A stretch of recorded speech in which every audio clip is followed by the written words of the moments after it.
పాల్గొన్నాను. ఎంతోమందికి చాలా చాలా నిజాల్ని కొట్టొచ్చినట్టుగా ఆ విధ్వంసం అనే పుస్తకంలో ఆయన స్పష్టంగా రాశారు. సరే, విధ్వంసం అంటే నిన్న మొన్న వచ్చింది. ఆయన ప్రింట్ మీడియాలో కానీ ఎలక్ట్రానిక్ మీడియాలో ఎన్నో దశాబ్దాలుగా మరి ఆయన సేవల్ని అందించారు.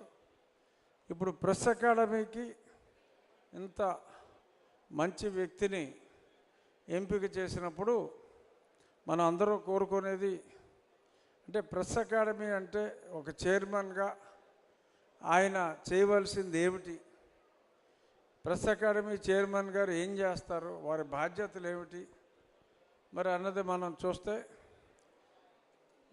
రెగ్యులర్గా జర్నలిస్టులు అందరికీ ఇక్కడ చాలామంది ఉండి ఉంటారు. జర్నలిస్టులు ఒక ప్రాపర్, ఎందుకంటే ప్రతి వాళ్ళకి కెరీర్లో సంవత్సరాలు గడిచే కొద్దీ రకరకాల మార్పులు వస్తూ ఉంటాయి. రిఫ్రెషింగ్ క్లాసెస్ తీసుకోవాలి.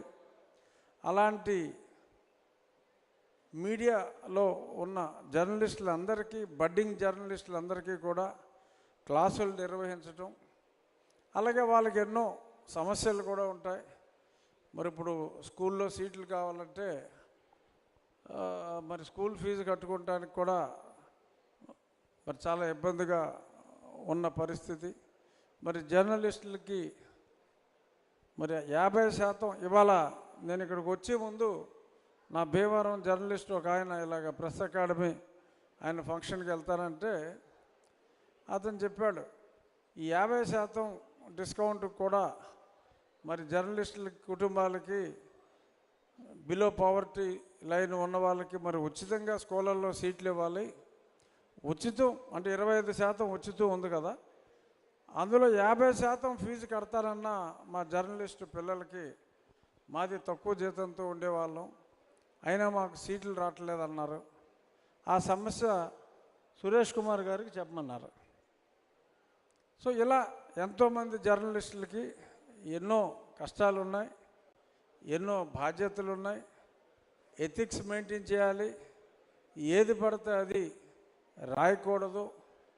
సో వారి ఏమి చేయాలి, ఏమి చేయకూడదు, ఇవన్నీ కూడా మరి వాళ్ళకి రెగ్యులర్గా అంటే అందరినీ కూడా జర్నలిస్టులని సురేష్ కుమార్ గారు లాగా ఉత్తమ జర్నలిస్టులుగా తీర్చిదిద్దే బాధ్యత పెద్దలు సురేష్ కుమార్ గారు తీసుకోవాలనే సదుద్దేశంతో మరి ఆయన్ని ముఖ్యమంత్రి గారు ఎంపిక చేశారని నేను భావిస్తున్నా.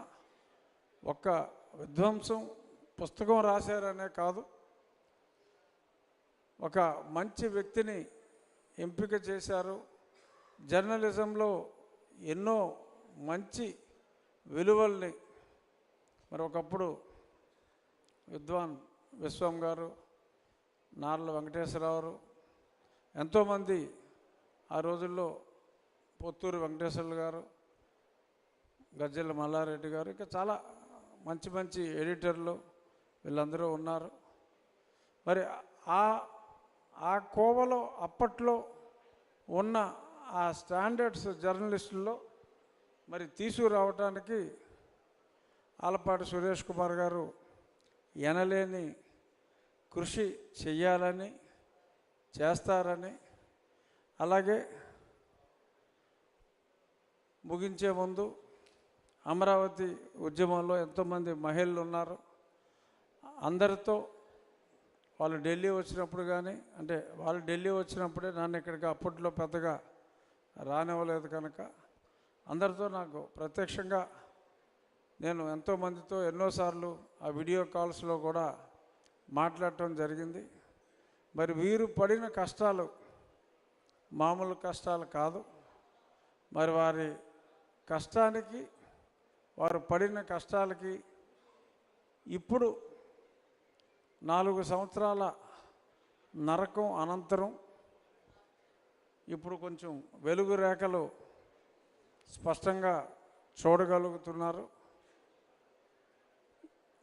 ఏ వేగంతో అయితే ఇప్పుడు ముఖ్యమంత్రి గారు ఈ పనులు ప్రారంభించారో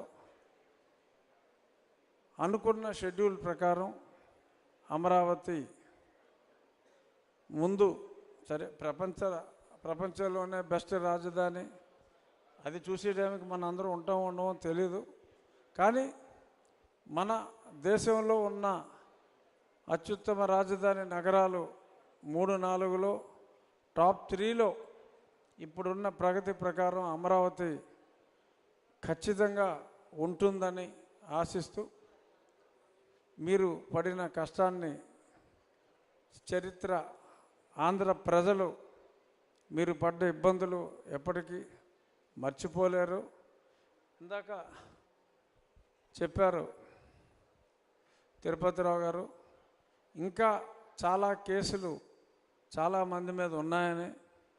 మరి అదే పక్కనే గురువుగారు వెంకటేశ్వర గారు ఉంటే, సార్ కొంచెం తొందరగా తీసేయచ్చు కదా అంటే, ఆయన దానికి కొన్ని ప్రొసీజర్స్ ఉన్నాయని చెప్పి ఆయన చెప్పడం జరిగింది. అటున్నారా? అక్కడికి వెళ్ళిపోయారా?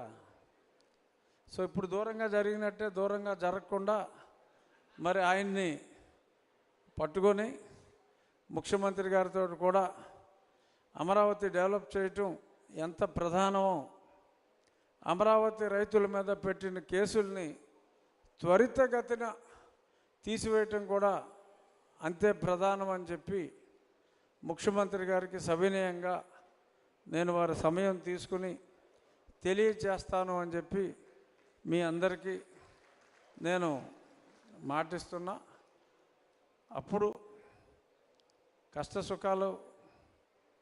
కష్టాల్లో మీతో ఉన్న